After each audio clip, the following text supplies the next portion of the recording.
दोस्तों आज हम जानेंगे कोशिका के बारे में। और हमने कल देखा था कोशिका के परिभाषा वगैरह ये सब देख लिए थे।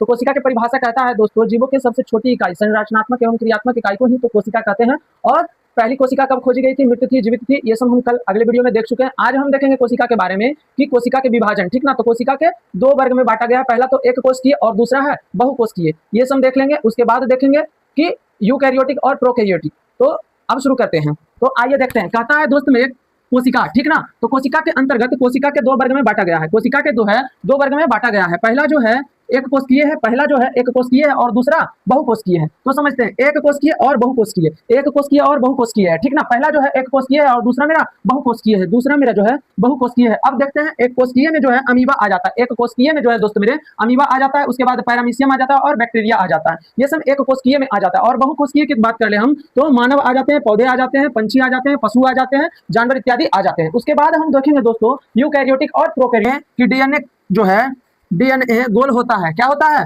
डीएनए गोल होता है। उसके बाद कह रहा है बुआ इसमें कि इनमें वास्तविक में केंद्र नहीं पाए जाते हैं। मतलब कि कह रहा है प्रोकैरियोटिक में वास्तविक में जो है केंद्र नहीं पाए जाते हैं। उसके बाद यूकैरियोटिक में देख लेते हैं अंतर। तो कह रहा है पहला में बुआ इसमें जो है एटीएस राइबोसोम पाए जाते हैं। मतलब कि कह रहा है इसमें एटीएस राइबोसोम पाए जाते हैं। उसके बाद कह रहा है दूसरा में बुआ डीएनए सीढ़ीनुमा संरचना की होती है। मतलब सीढ़ीनुमा इस तरह से रहता है, ठीक ना, इस तरह से रहता है। तो कह रहा है डीएनए सीढ़ीनुमा संरचना की होती है। उसके बाद कह रहा है बुआ इनमें वास्तव में केंद्र पाया जाता है। मतलब कि इसमें जो है वास्तव में केंद्र पाया जाता। कह रहा है दोस्त मेरे कि कोशिका भित्ति। तो कोशिका भित्ति क्या है, आइए समझ लेते हैं। तो कह रहा है यह सेल्यूलोज की बनी होती है। किस चीज की बनी होती है? सेल्यूलोज की बनी होती है। उसके बाद कह रहा है यह केवल पादप कोशिका में पाया जाता है। मतलब कि यह जो है केवल पादप कोशिका में ही पाया जाता है। उसके बाद कह रहा है यह कोशिका के निश्चित आकार प्रदान करते हैं। मतलब कि कह रहा है यह जो है कोशिका के क्या करते हैं, निश्चित आकार प्रदान करते हैं। उसके बाद कह रहा है बुआ कोशिका झिल्ली, ठीक है। तो कोशिका झिल्ली के बारे में समझते हैं। तो कह रहा है यह